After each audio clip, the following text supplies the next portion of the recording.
এটা বুঝার মতো লোক পৃথিবীর মধ্যে খুব কম। والذين في قلوبهم زيغ فيتبعون ما تشابه منه ابتغاء الفتنة।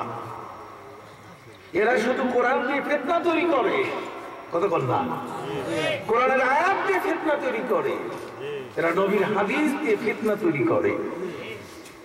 কিন্তু ওয়ারাসিখুনা ফিল ইলমি ইয়াকুলুনা আমান্না, আর যারা গভীর জ্ঞানের অধিকারী তারা চুপ করে থাকে, কিরে কোন কথা বলে আবার কোন বেয়াদবি হয়, কথা বল না, কোন কথা বললে আমার ঈমান নষ্ট হয়ে যায়। ঈমান হলো দুর্লভ সম্পদ, এটা এই পৃথিবীর কোন বাজারে বিক্রি হয় না, পৃথিবীর কোথাও ঈমানকে সওদা করা যায় না। ঈমান হলো আল্লাহর পক্ষ থেকে বাজেট, এটা যদি একবার হারিয়ে যায় তাহলে ওই ঈমানকে নিজের মধ্যে সৃষ্টি করা বড় কঠিন। কথা কি বুঝতে পেরেছেন? সম্মানিত সুধী, আমার ভাইদের খেদমতে আরজ করতে চাই, এই জগতের মধ্যে আল্লাহ পাক রব্বুল আলামিনের প্রিয় বান্দা যারা, তাদের রূহ এবং তাদের কলব এই দুইটাই মিলে তারা ইবাদত করছেন। সুবহানাল্লাহ। তাদের এই শুধু দেহটাই সিজদা করে নাই, তাদের মনটাও কি করছে? সিজদা করছে। কথা খেয়াল করছেন? পবিত্র কোরআন মজিদে এই ধরনের ব্যক্তিদের আল্লাহ প্রশংসা করেছেন। والذين يبيتون لربهم سجدا وقياما।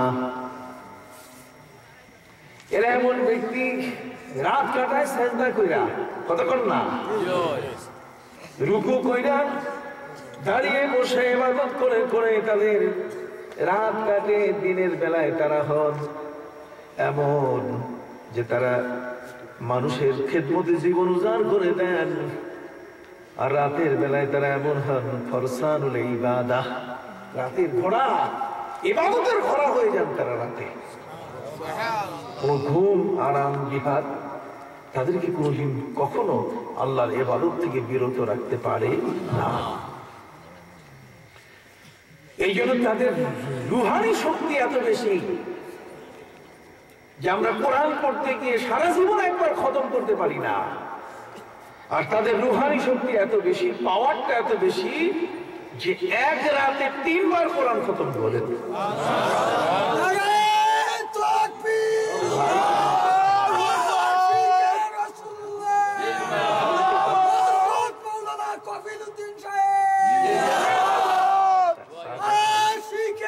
দাও ভাই, আমি চা খাই, আরো তো দাও, আমি চা খাই, আমি চা খাই আর তোমার নিরাই হইতো না রে। একটু দরুদ শরীফ পড়ি।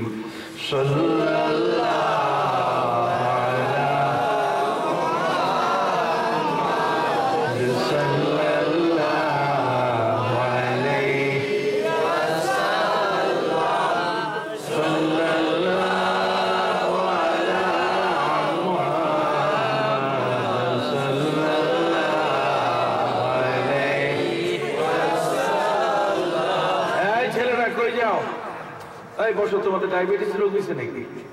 বসো। সম্মানিত সুধী, আমি আপনাদের খেদমতে আরজ করতে চাই, রুহানি শক্তি, কথাগুলো কি মনে হচ্ছে আপনাদের? নামাজ পড়তে গিয়ে আমরা দোকানের হিসাব করি, হুজুর চতুর্থ দোকানের হিসাব এখনো মিলে নাই, কথা বুঝতে পারছেন? অথচ ইমাম আবু হানিফা রাহমাতুল্লাহ আলাইহি জীবনের 40টি বছর ইশার উযু দিয়ে ফজরের নামাজ আদায় করছেন। ভাইরা আমার, রূহ আর কলব দিয়ে যখন ইবাদত শুরু হয়ে যায়, পৃথিবীর মধ্যে কোন শয়তান তখনও দাঁত বসাতে পারে না। জগতের মধ্যে বিশ্বনবী মুহাম্মদুর রাসূলুল্লাহ সাল্লাল্লাহু আলাইহি ওয়াসাল্লাম সাহাবায়ে কিরামকে বললেন, রে সাহাবীরা শোনো, এই প্রত্যেকটা মানুষের পিছনে একটা একটা করে শয়তান লাগা আছে। কথা কন, প্রত্যেকটা মানুষের সাথে কি লাগানো আছে? কাজেই নামাজের হিসাব ভুল করে ফেলে। উযু করতে যে এক ঠ্যাং হয় আরেক ঠ্যাং হয় না, কতক্ষণ না মাথা মোছা করার কথা খেয়ালই থাকে না। নবীজি বলেন ইবাদত হলো শয়তানের সবচেয়ে বড় কষ্টদায়ক বিষয়। এই জন্য শয়তান সবসময় দাগা দেয় যে এই কাজটা যেন কেউ সহজে করতে না পারে। এই জন্য প্রত্যেকটি মানুষের পিছনে কি আছে? একজন করে শয়তান আছে। এই শয়তান তাকে খারাপের দিকে নিয়ে যায়। সাহাবায়ে কিরাম বলেন, হুজুর যদি সবার পিছনে একজন করে শয়তান থাকে তাহলে আপনার পিছনে কি শয়তান আছে? কি বিশাল প্রশ্ন আমার নবীর উপরে। হুজুর আপনি তো নবী হয়ে আমাদের মাঝে এসেছেন, আপনার সাথে কি এরকম কোন শয়তান আছে? আল্লাহর নবী বলেন, হ্যাঁ আমারও সাথে একটা শয়তান আছে, কিন্তু সাহাবীরা শোনো, আমার শয়তান আমার ক্ষতি করতে পারে নাই।